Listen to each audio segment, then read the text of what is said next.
বন্ধুরা, তোমরা সবাই কেমন আছো? আশা করি তোমরা সবাই খুব ভালো আছো। আর আমিও আছি বেশ। আর এখন ঘড়ির কাঁটায় বাজে 10টা 50। আর এই দেখো, আজকের ভিডিওটা রান্নাবান্না দিয়েই শুরু করলাম। আর রান্না শুরু করে দিয়েছি। ভাবলাম স্নান করার আগেই রান্নাটা করে নিই, তারপরে স্নান করব। তো এখন হবে মাছের ঝোল আজকে। তো মাছটা ভালো করে ভেজে নেব, দিয়ে মাছের ঝোলটা বানিয়ে নেব। আর কথাই আছে না, মাছে ভাতে বাঙালি। তো সত্যিই তাই, আমরা মনে হয় আসল খাঁটি বাঙালি একবারে। প্রায় প্রতিদিনই আমাদের বাড়িতে মাছটা হতেই থাকে। মাছ আর ভাত, আর এই দুটো লাগবেই। আর রুটি এই সব আমাদের বাড়িতে খুব কমই হয়, মাঝে মধ্যে হয়। আর বলেন না সবাই কি মাছ হলে একটু ভাত এক মুঠ বেশি খাওয়া যায়, সেটা কিন্তু আমাদের বাড়িতে সত্যিই তাই। মানে তোমাদের দাদা ভাইয়ের মাছ বেশি প্রিয় সব থেকে, মাংসর থেকেও। মানে মাছ হলে খুশি খুশি করে ভাতটা খেয়ে নেয়। আর আমাকে ভাবতেও হয় না কি কী রান্না করব, বেশি আইটেম না করলেও হবে। আর দেখো, আমি আজকে রান্না বান্না হয়েও গেল।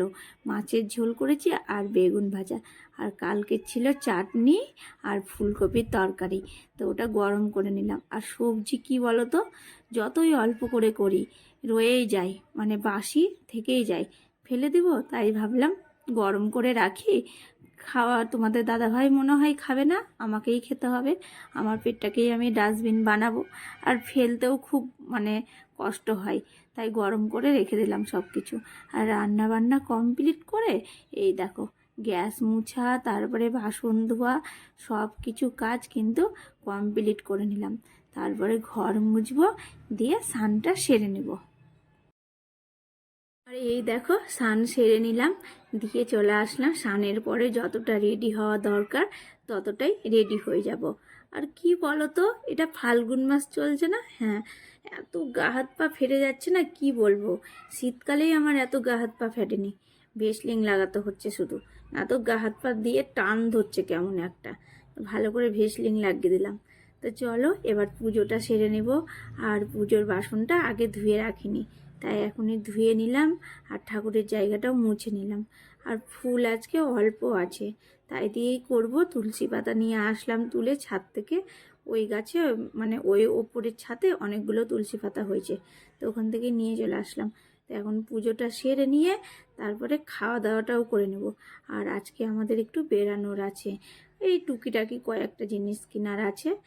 তো চলো।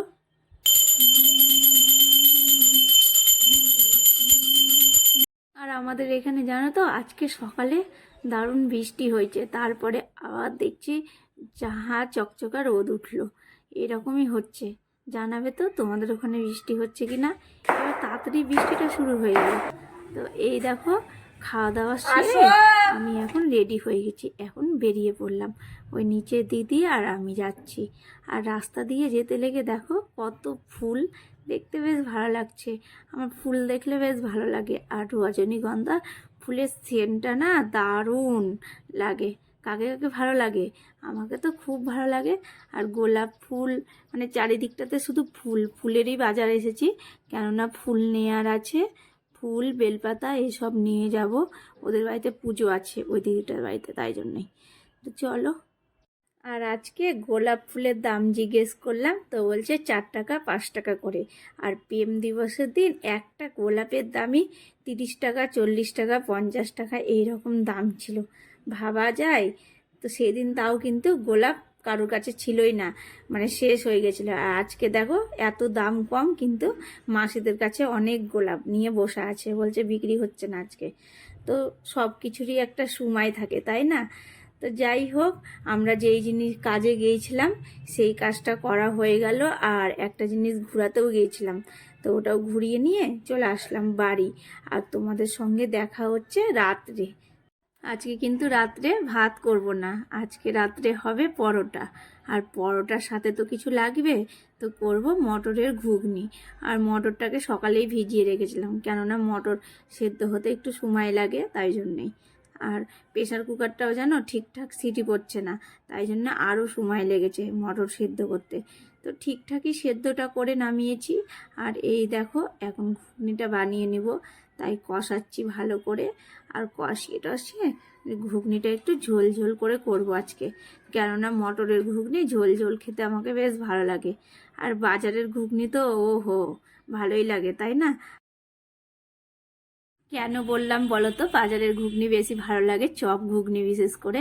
ওই যে বাজার গেলাম, বললাম ঘুগনি দাও, কত সুন্দর করে গুছিয়ে সাজিয়ে ঘুগনি দিয়ে দিল, পেঁয়াজ কুচি, তারপরে টক জল, কাসন, দারুণ লাগে। আর বাড়িরটা কেন ভালো হয়, কিন্তু অনেক খাটনি করতে হয় এর পেছনে, তাই না?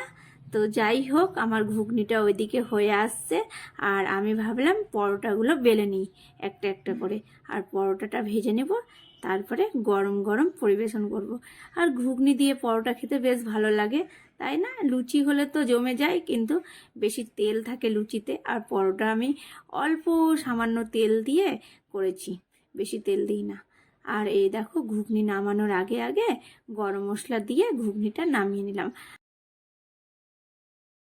দেখে তো দারুণ লাগলো, ঘুগনিটা খুব সুন্দর হলো, আর পরোটাটাও কিন্তু বেশ নরম নরম হয়েছিল জানো। আর কৃপাচার্যকে খেতে দিব, তো দেখা যাক কি বলে। আর আজকে ঘুগনিটা মনে হয় একটু ঝাল ঝাল হয়ে গেছে, তাও অল্প করে দেওয়ার চেষ্টা করেছি।